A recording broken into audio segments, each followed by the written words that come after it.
মাকে হারিয়ে কান্নায় ভেঙে পড়লেন অভিনেত্রী বেনি বসু। অভিনেত্রীর আবেগঘন বার্তায় কান্নায় ভিজল সোশ্যাল মিডিয়া।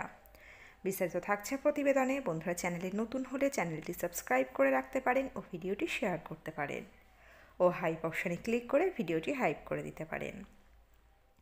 মাকে হারানোর যন্ত্রণা যে কত গভীর তা নতুন করে উপলব্ধি করলেন অভিনেত্রী ও নাট্যশিল্পী বেনি বসু। শনিবার প্রয়াত হয়েছেন তাঁর মা, অভিনেত্রী ভদ্রা বসু। মায়ের মৃত্যুর খবরে শোকে স্তব্ধ বেনি যেন এখনও বিশ্বাসই করতে পারছেন না এই অপ্রত্যাশিত বিদায়ের কথা। মেয়েবেলার একটি ছবি শেয়ার করে তিনি লিখলেন মন ছুঁয়ে যাওয়া বাক্য, তুমি আমার চিরন্তন রোদ্দুর মা। মুহূর্তেই এই পোস্টে ভেসে আসে সমবেদনার ঢেউ।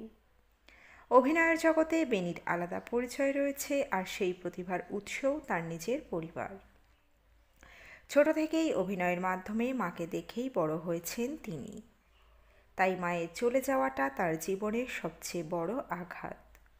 কিছুদিন আগেই ভদ্রা বসুকে দেখা গিয়েছিল অনিলাভ চট্টোপাধ্যায়ের বেলা ছবিতে। প্রাণবন্ত ও হাসিমুখ অভিনেত্রী হঠাৎ সেরিব্রাল অ্যাটাকে আক্রান্ত হয়ে চোখ বন্ধ করলেন চিরতরে। মায়ের সঙ্গে বেনির সম্পর্ক ছিল বন্ধুর মতো। দুজনে নানা স্মৃতি, নানা গল্প ভাগ করে নিতেন। কখনো রান্নার ভিডিও, কখনো ভ্রমণের ছবি। মায়ের পাঠানো এই ছোট ছোট ভালোবাসার মুহূর্তগুলো এখন আরও বেশি করে মনে পড়ছে তাঁর। জীবনের ব্যস্ততার মাঝে যেগুলোকে সাধারণ মনে হতো, আজ সেগুলোর মূল্য যেন কোটি টাকা। কারণ সেই নাম্বার থেকে আর কোনো মেসেজ আসবে না। এই বেদনায় যেন বুক ফুঁড়ে উঠছে তার বারবার।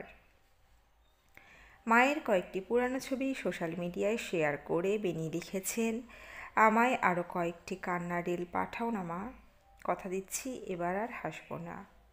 এই একটি বাক্যই যেন বলে দিচ্ছে এক কন্যার সমস্ত ভেঙে পড়া মন খারাপের কথা। মাকে হারানোর অভাব কোনো দিনই পূরণ হয় না, আর বেনিও সেই শূন্যতাকে অনুভব করছেন প্রতিটি মুহূর্তে। ভক্ত, সহকর্মী ও শুভাকাঙ্ক্ষীরা বেনির এই কঠিন সময়ে পাশে থাকার আশ্বাস দিয়েছেন।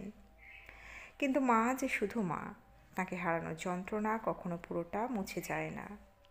তো বন্ধুরা, এই আপডেটে ছিল এতটুকুই।